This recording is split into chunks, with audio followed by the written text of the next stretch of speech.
Hello, welcome to an update for my stencil art tutorial.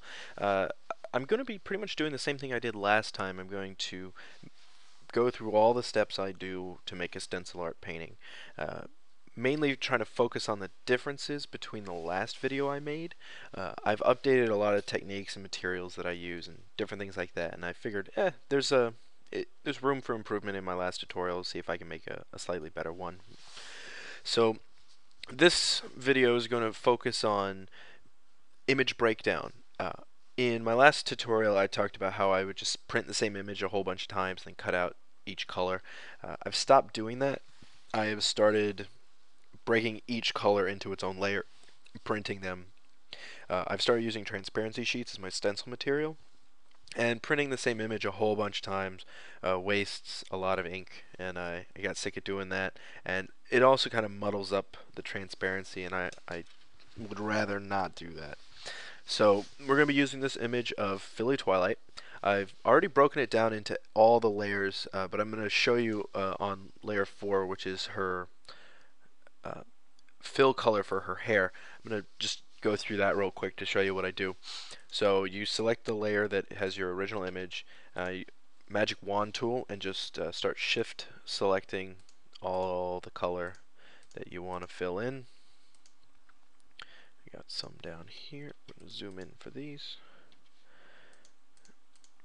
And here.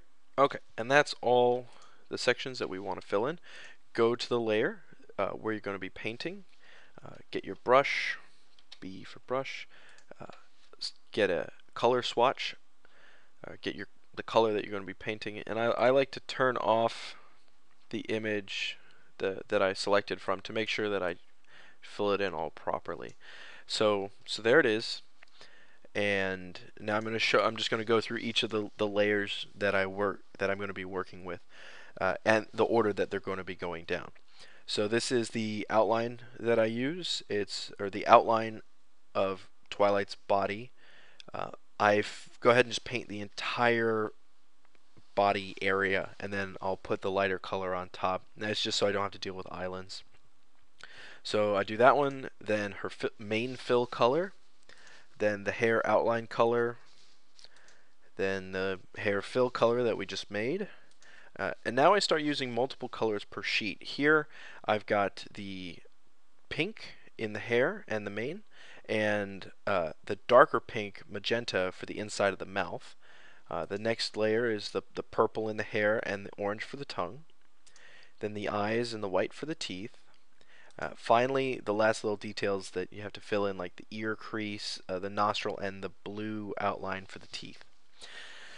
So now that we've got our image broken down, we're going to get a position on the canvas the way we're going to want to start working on it. So what I do is I crop the image to just the very edges of her hooves and everything. Get everything in there. Crop it down. Okay, so now that we have it cropped, I'm going to resize the canvas. I'm going to be painting this on a 12 by 9 canvas, and so she's a little small for this size. So what we're going to do is we're going to go ahead and select all of our layers and transform. We're just going to expand it so that she's the right size and fills as much of the canvas as we like, sort of like that. And at this point, if you want to work on layout and composition, you can add some more layers below Twilight and start doing different fill colors, like, oh hey, let's do this yellow as a background for her, or I'd really like to do a yellow, like, oh, I'd love to do a gradient between yellow and, I don't know, blue. At this point, or here, red and blue, and then do a gradient. If you want to do that at this point, where's the gradient? Oh, it's here. Gradient tool. Wow. Yeah, you can do that. And you just come up with, work on your background. I haven't decided exactly what I'm going to do for this one yet. I may try and do a gradient. I kind of like doing those. But, so what we're going to do now is prep for printing. So we've got the image sized up exactly as we want it. And what we're going to do is we're going to turn off everything but layer 1, so just her outline. and go print, and we'll wait for the print dialog box to come up. Just uncheck center image and just move it to so that the image is actually, so that the layer you want to print is as centered in the image as you can. If you normally hit done or print, it will go ahead and save these offsets, but I'm going to hit cancel.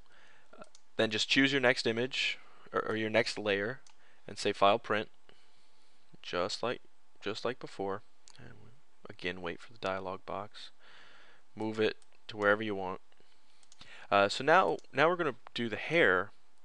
The hair is actually a bit longer than the rest of her body, and you want to try and have it centered as in the image. So just don't worry about like her foot being off center. That's not that big of a deal. Just go ahead and put it where you need it, and then go ahead and print those. And just do that until you've got all the pieces printed, and you'll have all your stencils done. Okay, and once you've got all your images printed out, you're ready to start cutting.